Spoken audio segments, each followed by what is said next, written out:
Hey folks, welcome to my channel Panel of Geeks. Hope everyone is safe and sound in this pandemic period. Today we are going to talk about a hoax. Well wait, a hoax in a tech channel seems very unusual, right? Well, I know that. But this hoax is somewhere very special and interesting because it traces its history back to one of the major tech giants, that is Google. And what makes this even more bizarre is that Google marketed this hoax as an April 1st joke. Well, keeping all of these aside, I have read quite a few articles and research papers regarding this project. And I must say, though it is not a reality now, it will soon be in the near future. And when it becomes a reality, it will be one of the major technological advancements in the recent decade. That's for sure. Well, we have divided our video into a few segments. First, we give you a brief introduction on the project. Second, we tell you the positive prospects of this project becoming a reality in the near future. Third, we tell you the hurdles that the scientists might face while doing this project. And number 4, we give you our views on. Now, let me give you a brief introduction to the project. In 2019, April 1st, Google announced Google Tulip. Well, this project was made in Netherlands in partnership with Wageningen Research University, which is a university in Netherlands as well. Now, all of you might ask, why did Google keep aside the eminent universities like Harvard, MIT, Stanford and many more and choose a university in Netherlands? Well, the reason is quite evident because the flower population that Netherlands grows is 12.5 billion flowers annually, which is more than 50% of the entire flower population. Now that's quite a lot.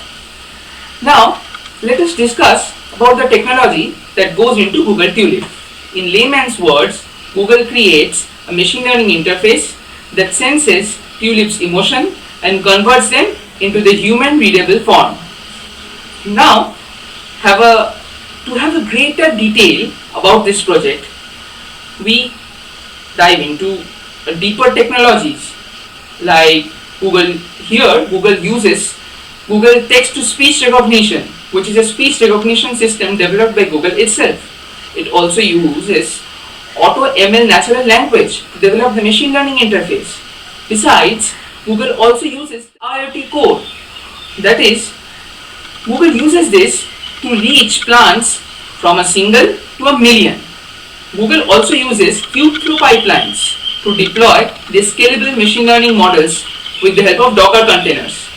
So all of these technology combines to gather information and sends them to the human overseers, and they look after the projects and the plans as well.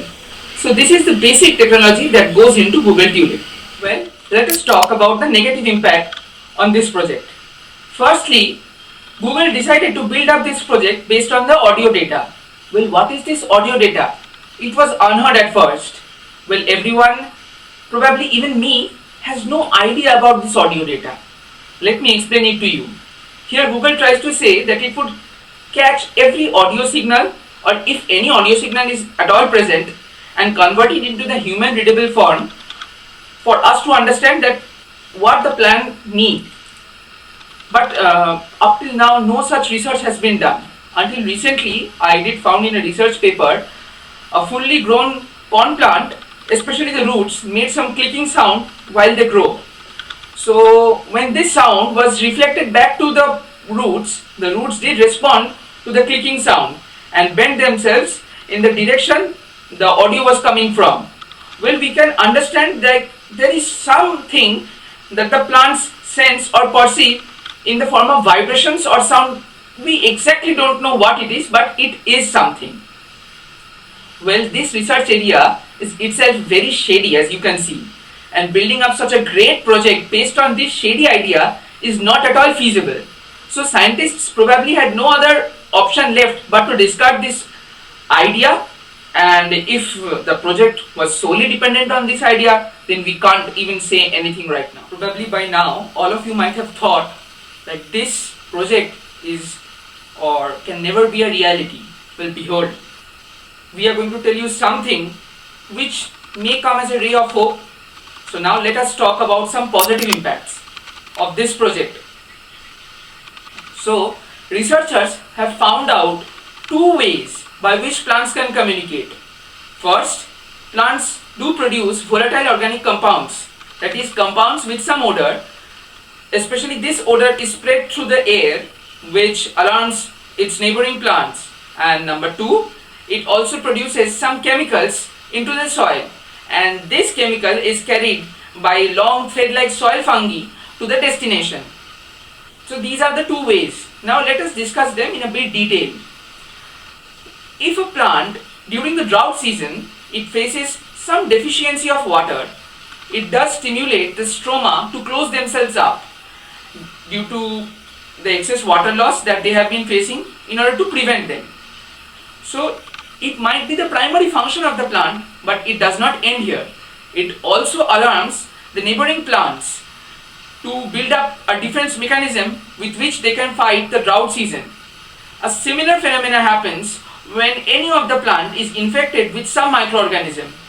Besides producing more and more chemical weapons, it also alarms the neighboring plants to create some kind of defense mechanism which prevents them from being infected.